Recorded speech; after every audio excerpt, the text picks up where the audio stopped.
What a go on, people?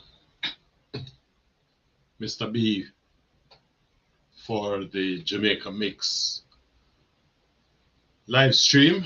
And today, why, I don't know where we're at.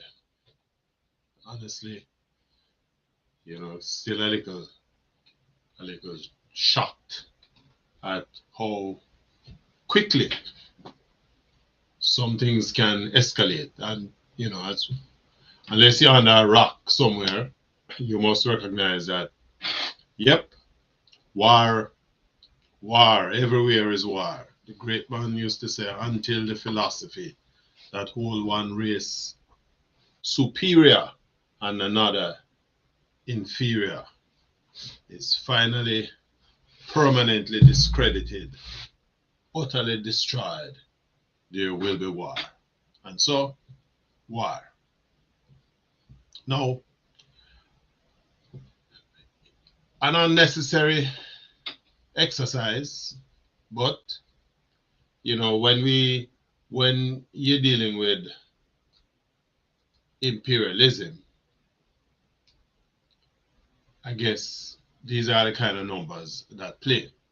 And so what we're seeing here is a giant step in terms of what American imperialism looks and feels like. It has always been out there, but I think circumstances now basically push them forward to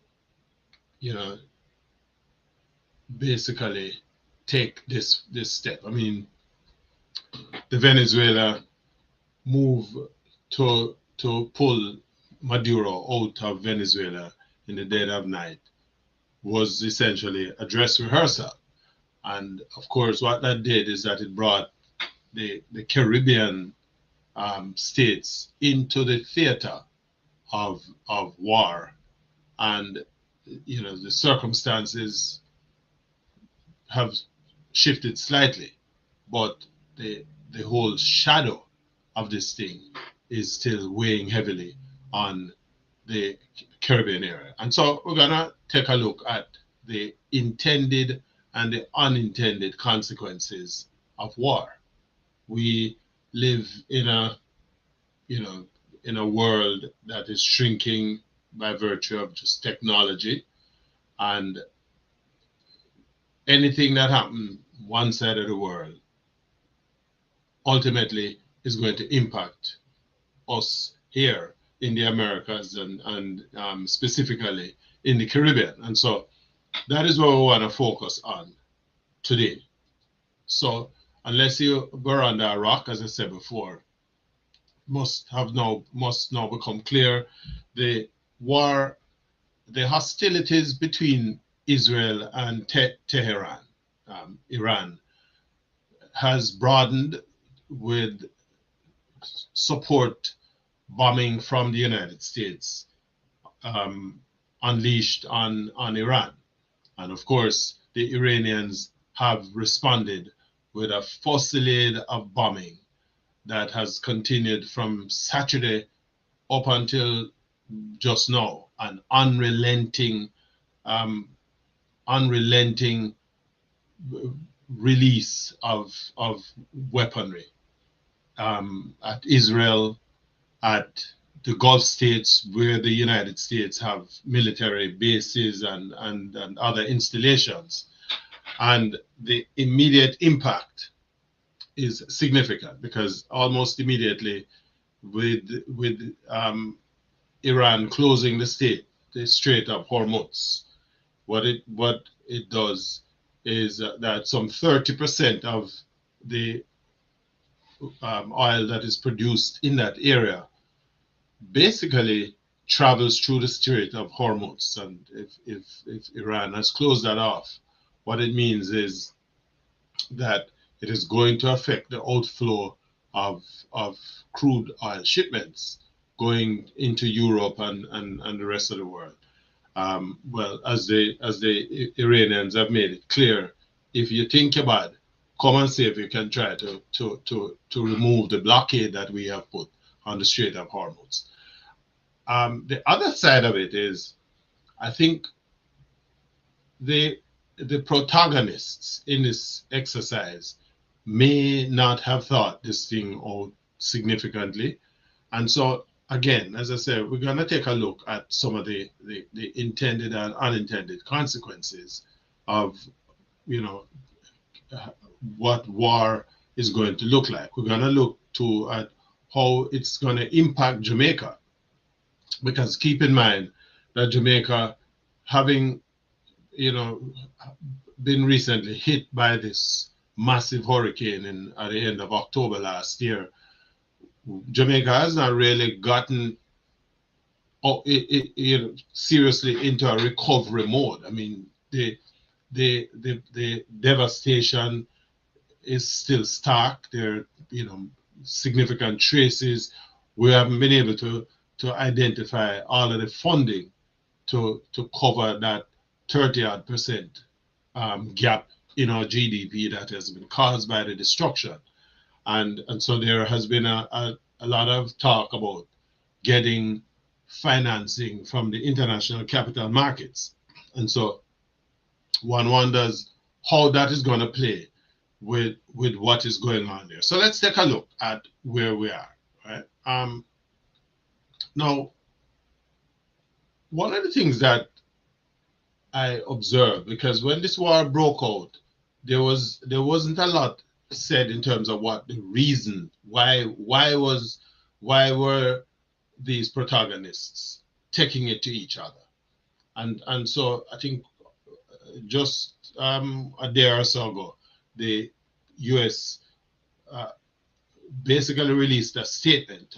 According to the statement, Trump claims that the military campaign's objectives are to destroy Iran's missile capabilities, to wipe out its navy, prevent it from obtaining a nuclear weapon, and ensure that it cannot continue to support allied groups like Lebanon's Hezbollah, which fired missiles at Israel on Monday. But keep in mind, this thing started on Saturday with the taking out of the Iran's supreme leader. Now, say what you want to say about Iran and the Ayatollah, then the reality is that this is a way of life for the Iranians.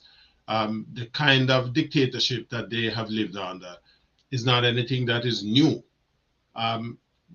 One want to keep in mind that all the way back in 1953, there was a foreign-backed incursion into Iran to remove the Ayatollah, and it succeeded. They basically brought in the Shah, and that didn't last for any extensive period of time. By 1979, the Shah of Iran was basically kicked out by the Iranians, which opened the door for the return of Ayatollah Khomeini.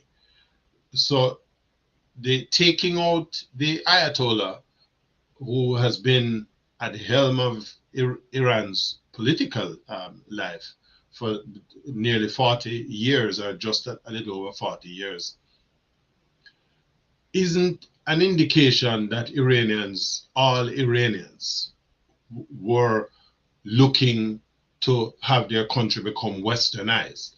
There's this fallacy among Western political pundits that the rest of the world should be democratized, without realizing that what we accept here in the West it is not commonplace with the rest of the world. Certainly in these quote unquote totalitarian based states. And so the removal of the Iran supreme leader, which the thinking was it would propel Iranians to take to the streets and to take over the government, that's not what is happening.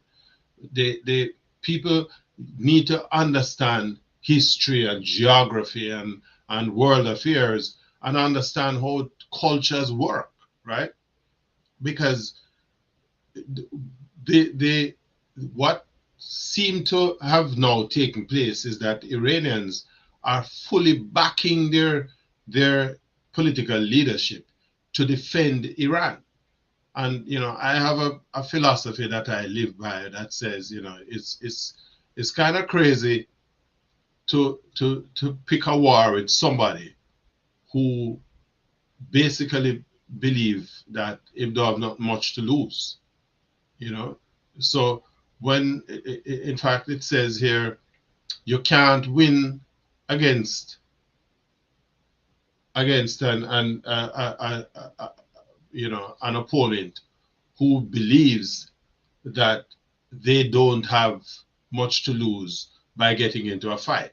And from all indications, this is where we are. So the Iranians are now in it for the money. They have made it clear that they're not interested in getting to know conference table to have any negotiations, because once you have provoked them into war, they're going to show you that they're not afraid to take the war to you. And so all the American installations within the Gulf states have now become targets, and they are raining bombs all over the Gulf states. So the question is, who benefits?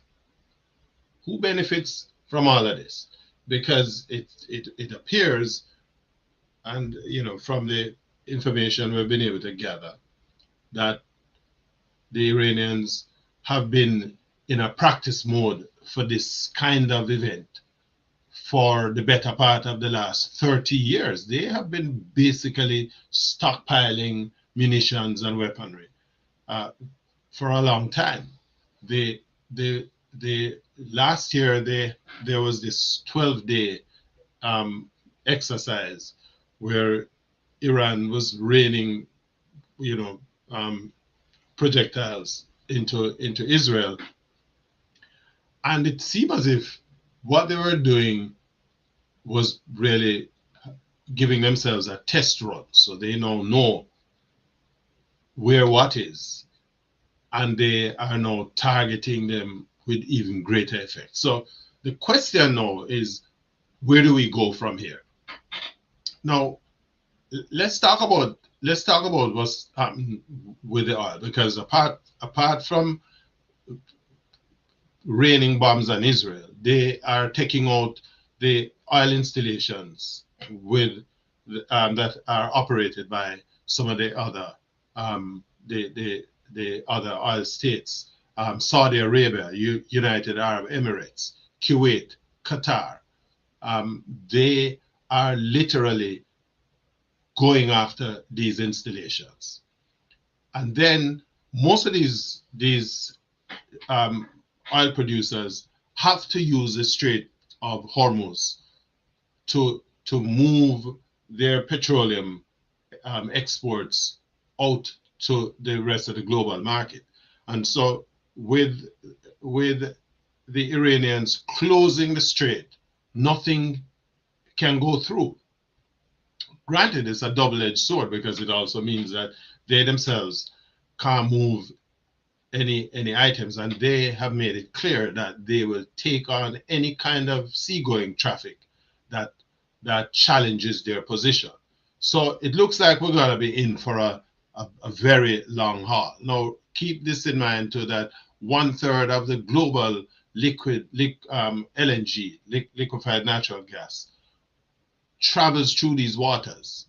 And so Europe depends heavily on the purchase of liquefied natural gas as one of the major fuel use. And so what this has done is immediately the cost of LNG in Europe has basically shot up by 50%.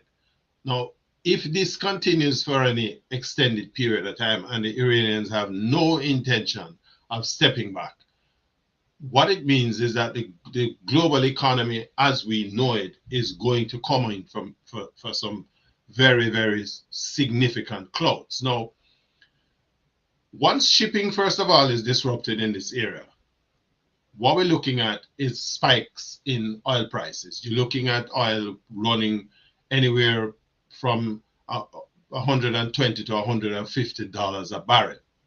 That is almost 100% increase from where we are, well, where we were up until Friday. So it means that we are back into this period now of historically that consistent major oil supply shocks, and so this has the ability to impact global inflation. In fact, the economists are predicting an acceleration of global inflation, and central banks are now going to be seriously looking at how they deal with rate cuts.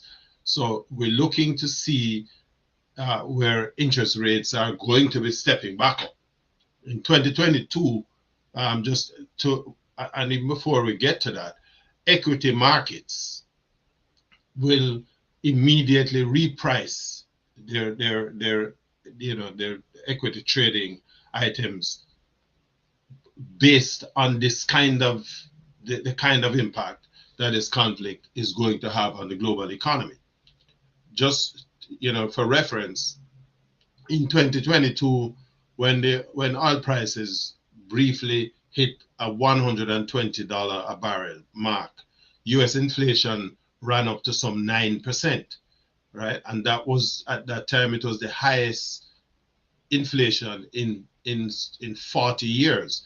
Keep in mind that the 2008 economic collapse didn't see those high interest rates running through the U.S. market. So energy shocks transmit directly as well into food, transportation, and manufacturing costs. And so on top of that, the United States stock market depends heavily. It is actually, according to some analysts, propped up by the Petro-Carib dollars that comes out of the Gulf states, right?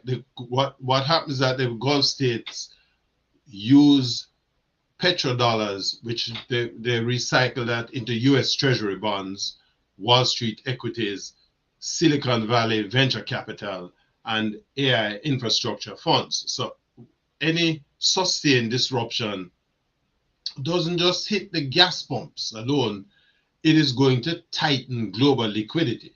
So, this is not something to scoff at. There is also another issue that is coming up here. Israel depends heavily on the United States for defense munitions. The United States, we have always heard that the U.S. have the biggest and the most sophisticated army in the world. As a couple of analysts have pointed out overnight, that may not exactly be so. The U.S. Army and U.S. military is geared based on what they call a pre- and post-World War II model, which looked at armed conflict from the perspective of not just munitions, but a fighting force to fighting force basis. There's that attempt at a straight comparison. Now the U.S. basically recalibrated its military based on the use of expensive technology, and it is these expensive technology that is now at play here. Down in the Gulf, what we're seeing is a sort of an asymmetric type of warfare, where the Iranians are using far less expensive munitions. They're using a lot of drones that will cost you between $10,000 and $50,000.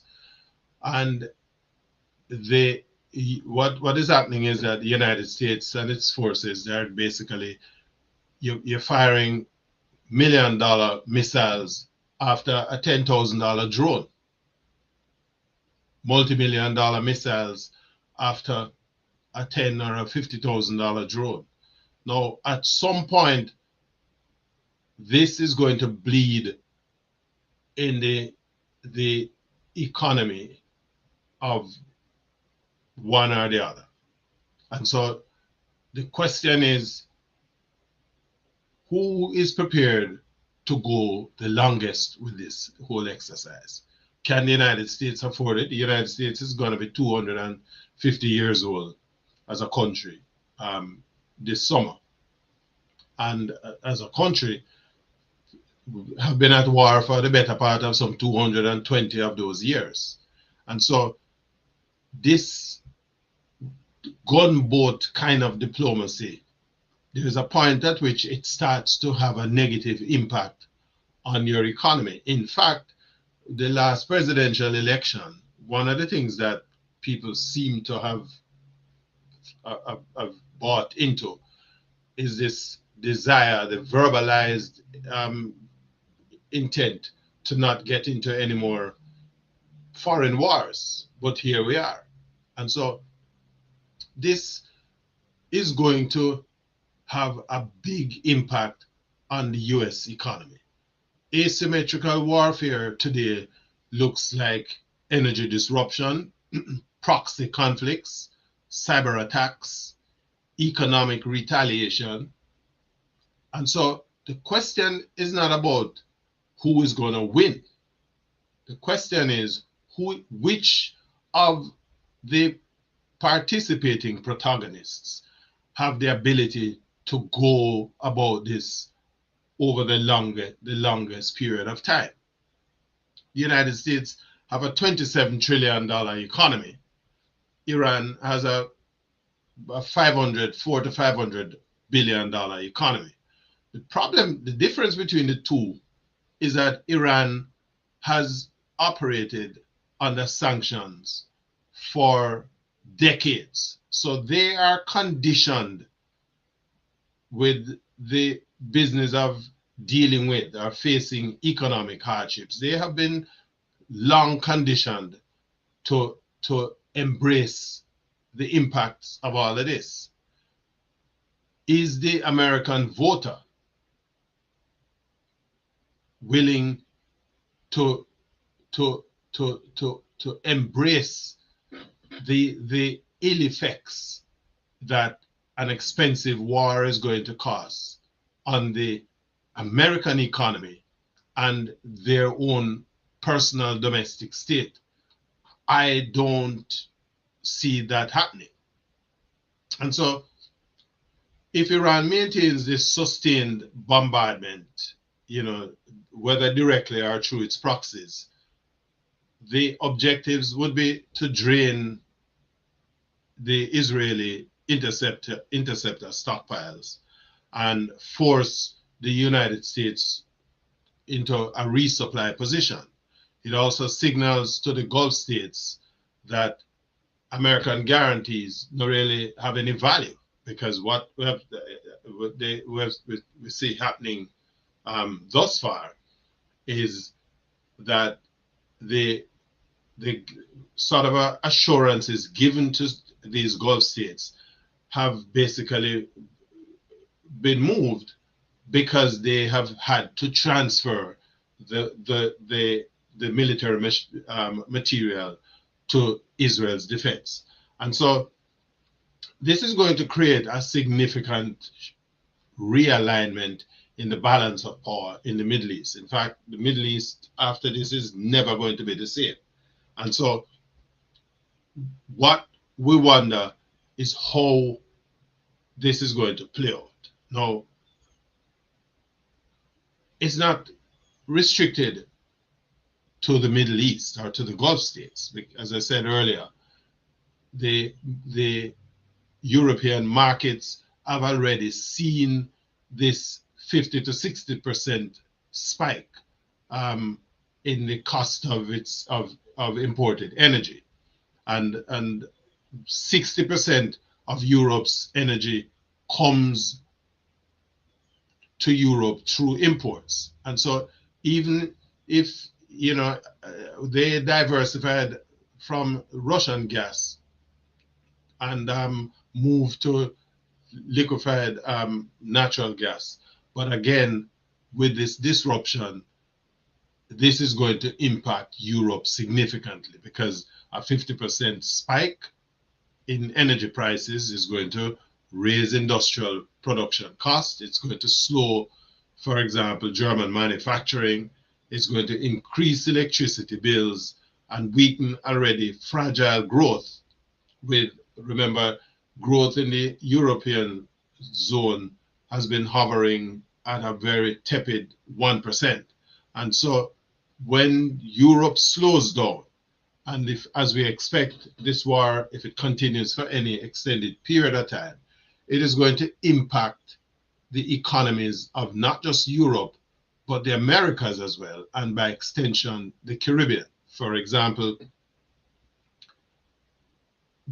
what we are going to be seeing within the Caribbean basin area is what I call collateral damage. So we just came out of the 50th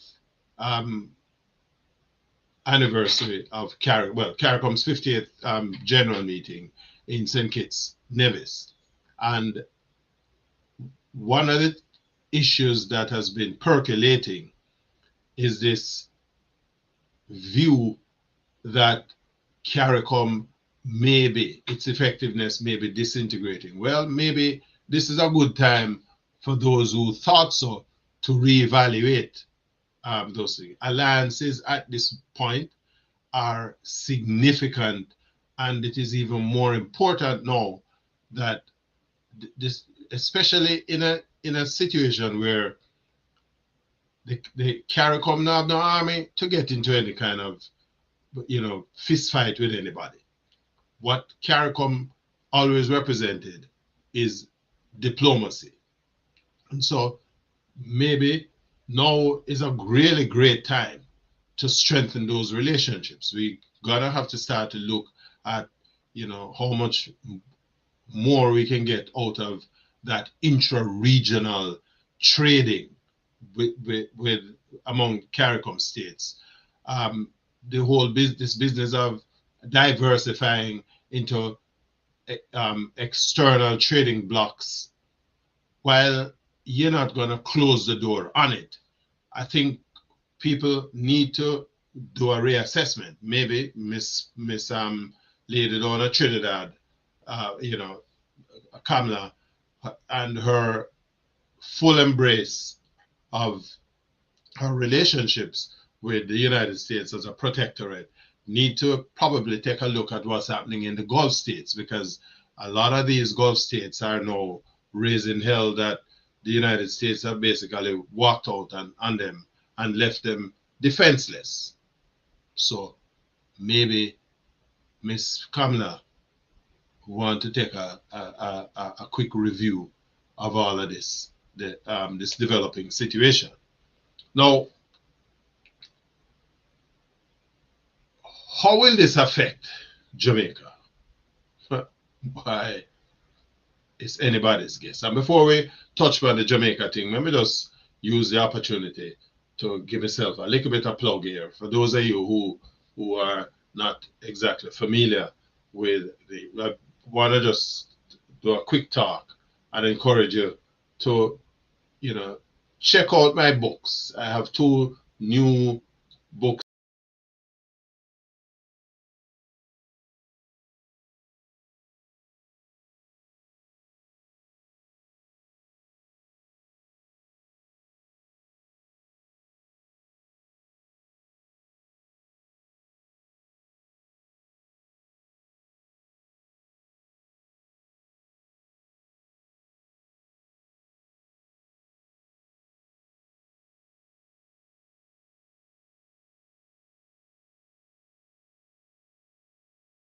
of April.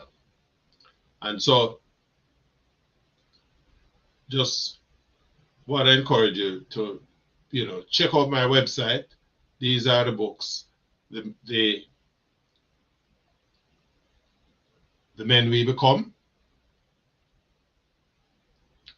and Scotch Bonnet Dreams. I'm going to tell you about them quickly. Unbroken, of course. Unbroken is actually Sheila 2.0, and then there is the top rankings. So I'm a man who believes in in writing our own stories, and so I'm writing these Jamaican stories, which basically it speaks to who we are, right? Motivational material, historic, a lot of it. Top Rankings is a historical fiction piece that basically looked at how Jamaica found itself into this gun culture. The story, again, focused on two protagonists, Coppershot and Gardner, a policeman, and the two eventually met. It's loosely based on Dennis Bart's story, Copper and Trinity, policeman Trinity in Jamaica, but it really looks more so on the kind of socio-political environment that led to the Jamaicans' love affair with firearms and how that has impacted the country over the decades to the point where we started to have that runaway murder problem in Jamaica. Historical fiction, a good read to have some 300 pages. And then, of course, the Men We Become is a story of 4 Jamaican men who had migrated to the United States when they were youngsters, late teenagers. And after living in America for some 40 years, they are not too clear in terms of where they are, where they were going at this point in time. And so the 4, independent of each other, because they never knew each other until they met on a cruise ship that was sailing through the Caribbean. They met in Florida to join the ship and eventually start to talk to each other, and each man telling his story, right? Check out the website, yardmedia.com. The books are also available on amazon.com thing. So let me just jump back now to the topic at hand, the war. Now, Jamaica is in a precarious position, in my opinion, right? Because we are, to a large extent, we import some 97% of our fuel needs. We've been talking about, alternative fuel sources for decades in Jamaica, and with some exception, I think we went on, built out this Wigtown wind farm, and a handful of people have started to put solar panels on their homes, but it's not sufficient to make a substantial enough dent in our fuel consumption.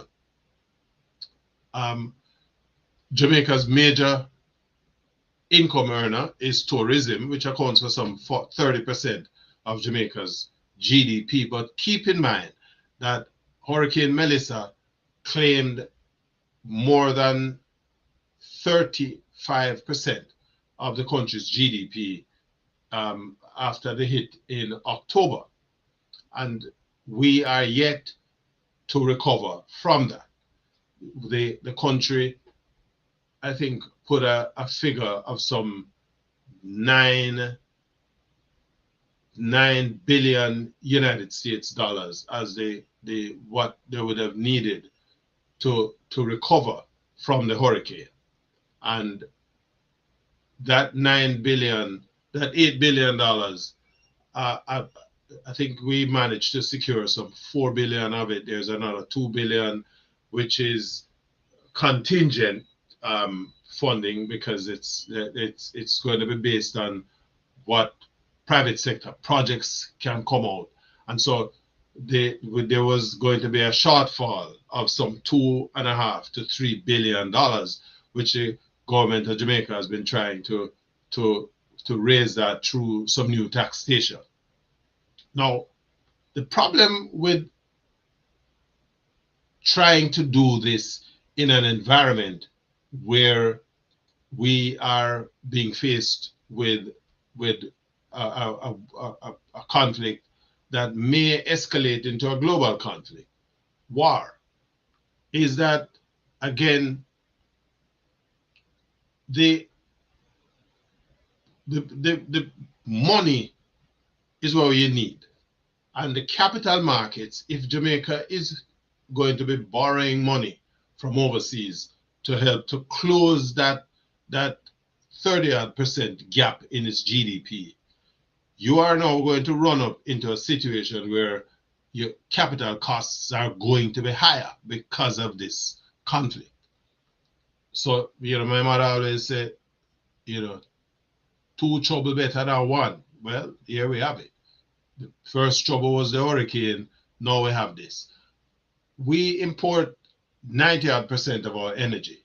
So we're looking at a substantial increase in our fuel bill over that short to medium period. Now, we've been boasting and beating our chest that we have some $7 billion of foreign exchange reserves at Bank of Jamaica. The question is, how do we navigate the capital markets and manage our foreign exchange reserves in the circumstances like this, right? Because this particular problem that we have is not wind and rain. This is going to be oil, it is going to be inflation, it is going to be debt, and it is going to be global instability. And so what we're looking at from a consumer and productivity standpoint, if your oil bill ratchets away, right, you are going to be looking at higher electricity bills, right? Remember, the fuel rates operate in a sort of a pass-through kind of a orientation. So the increases in fuel costs to JPS is going to be passed on to the consumer. Remember, Jamaica is not a place where people earn a lot of money. A good 46% of Jamaicans only earn about 15 to 16,000 Jamaican dollars a week, which is just about $100. Transportation and transport operators between the bus company may try to subsidize the cost of traveling on the public government-run public transport, but the minibus and taxi operators can't do that. So we're looking at transportation operators increasing their fares. Farmers are going to be faced with higher costs for irrigation and fertilizer. Retail prices in supermarkets and wholesale, those are going to go through the roof. And the same thing with manufacturers. They are going to see their margins either shrink or certainly offtake of goods drop, because they're going to have to pass on the production cost increases. Now, this is not theory. These are the facts of life based on what we know, right? If the price of oil raises in the Middle East, the cost of a loaf of bread is going to go up in a Kingston and elsewhere in Jamaica. So Jamaica is now basically faced with what we call a triple shock. The natural disaster losses of the country's productive capacity, and then there's this fiscal tightening because of the new taxation. The government just announced an $18 billion tax package. So that is going to hit the taxpayer, the workers, and then imported inflation through the volatility with oil prices. Individually, each of them, the country can manage it individually. But when you bring them together, it is going to be a test on the head of this man here. Now, Jamaica did a lot of work to manage its debt to GDP ratios over the last 10 years. And it's just, it is a little depressing that after having that level of success to work with, that faced with the hurricane recovery job and now this. Now, again, tourism accounts for some 30% of the Jamaica's GDP, and it supports almost 350,000 jobs in Jamaica, directly and indirectly. If the war lasts any period of time, what is going to happen is travel is going to come under pressure. First and foremost, airfare costs are going to go through the roof. Travel insurance premiums, that too will go through the roof because of the security risks. And then, of course, there's airline operating expenses.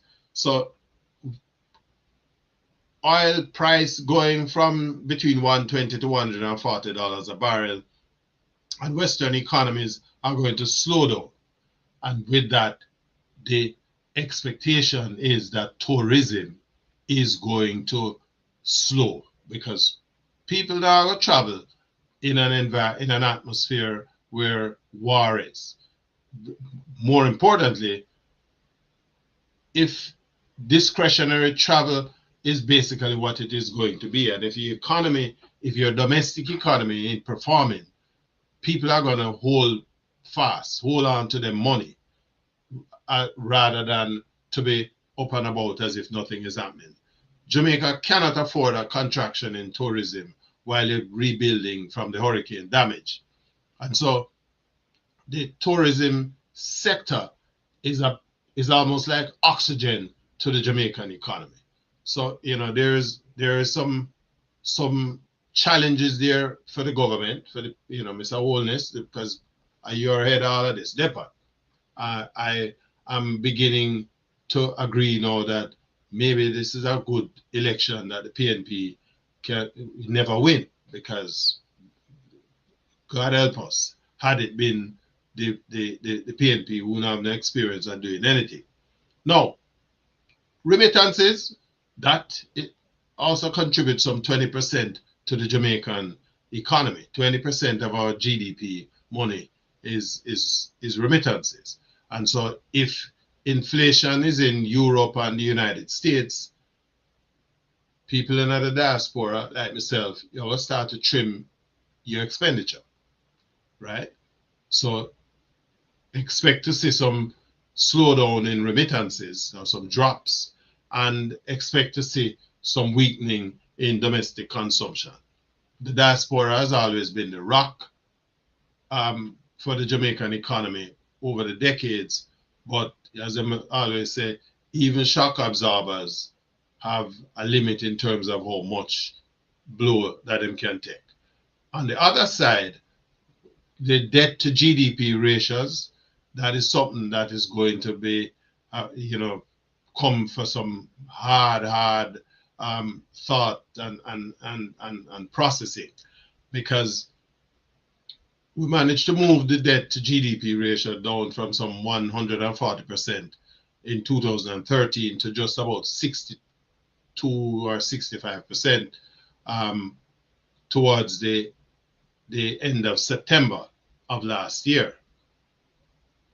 In a global conflict environment, though, where investors are going to be looking for safe assets, what you can expect is that U.S. Treasury yields are going to rise, emerging market borrowing costs, those are going to increase, and multilateral institutions are going to be facing with higher global demand because, again, the multinational lending agencies are not in operation just to support the Caribbean economies. It's them looking at what's happening around the world. And so the demand for funds from these agencies heighten, which means the price of these funds are going to go through the roof. We talk about the cost of fuel and the impact on electricity, the impact on bus fare and shipping costs and so on. So a lot of small businesses in Jamaica already weakened by the hurricane loss. These higher costs are going to or have the potential to lead to layoff or closures in some of these smaller businesses in Jamaica. And so that economic pressure now becomes social pressure. Keep in mind, though, the government has been at this thing for a little bit. You know, in 2013, the 2013 Jamaica and the 2025-26 Jamaica are two different things. The current administration does have some experience in terms of managing tighter. And so they're going to have to, Mr. Holness and the team have to really pull out all of the tricks in the book to manage the books, right? The country, as I said earlier, does have a healthy foreign exchange balance at Bank of Jamaica. The central bank does seem to be a little stronger, and that increased fiscal discipline from the government, this is where it is going to come into play. The BPO sector, I hear people touting that, but a lot of these BPOs, the operations whose business they're handling, a lot of them, certainly in the United States here, the government is putting regulations in place to force them to bring these jobs back to the United States of America. So that is going to come under some pressure. But again, Jamaica has built some resilience in terms of its ability to deal with shocks. This, though, is a double whammy. The hurricane, which we don't recover from yet, we don't even talk about that on this program yet, because a lot of Jamaica that has been impacted by the hurricane is still in the destroyed state.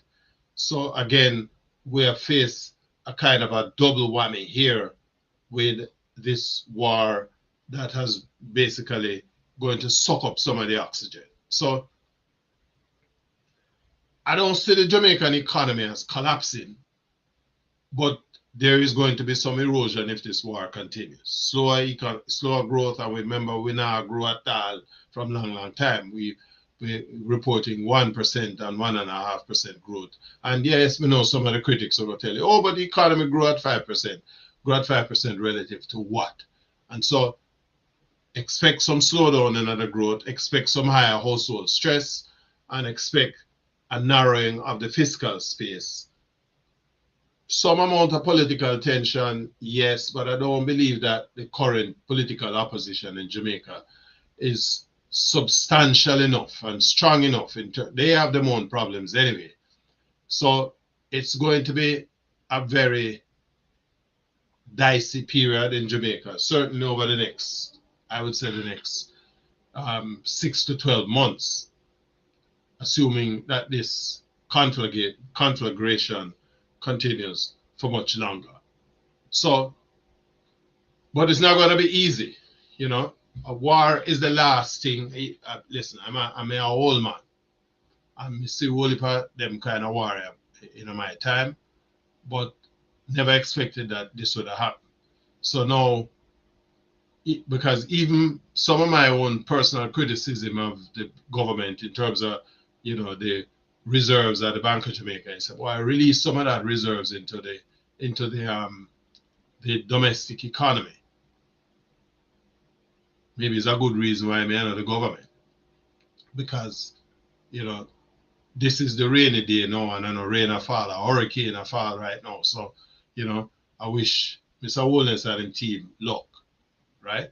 And you know, when a man believes that me on a labor right and a pain, he's a Jamaican. I may talk based on Jamaica, right? I don't really care about the thing. I am going to give the government the props because of them are the government. And they are the ones who are going to have to deal with the issues that are out there as I have just outlined them. Right? Tell me what you think. It would be nice for some of the people who are who have tuned in to give me a feedback. You know, let me hear what you think about what I think. But certainly, we are going to be in for a rough time. This war thing is going to change the global economic order to a large extent. You know, there is a whole heap of protests going on. You know, the Iranians are not in it for the short run. They are quite prepared to have a very, very long run at this whole thing. You know, in fact, this whole business of the FIFA football thing now coming into play with the World Cup scheduled to take place between the US, Canada, and Mexico. There is another factor that we never even mentioned, and that is the proxy action. Iran not necessarily have to go America to create a problem because they have Iranians living in America. So, you know, it's going to be a very, very dicey period here. You know, certainly the next 6 to 12 months, right? And you know, I wonder about the wisdom of moving on with the World Cup given the current situation. The Iranians have already threatened to pull out of the World Cup. I think they have basically decided on that already. But more importantly, is the risk to be, you know, for people attending the tournament. Because I'm not wishing bad on anybody, but I'm saying it is not far-fetched for people to use the World Cup to grab public attention in terms of how they protest. And so in the kind of age where we live, one has to be careful. Again, these are just my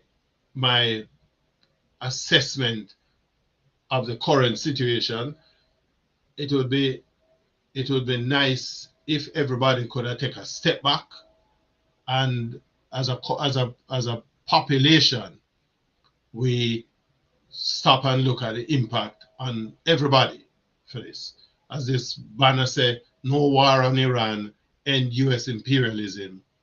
No, most Americans don't want to accept it, but it is American imperialism that we're looking at here. And you know, America has come late in the empire charge game, and whether they want to like it or not, they're making a hash of it. Let me know what you think, what you think. I would love to get you guys' feedback in the comment section. You know, we whole heap of things we pack into this little discussion here over the last hour, and so I would love to get some feedback wherever you are. You know, again, if you like the material, subscribe to the channel if you're on YouTube, and you know, let's continue the discussion until we drop the next video. I mean, Mr. B, pick up yourself.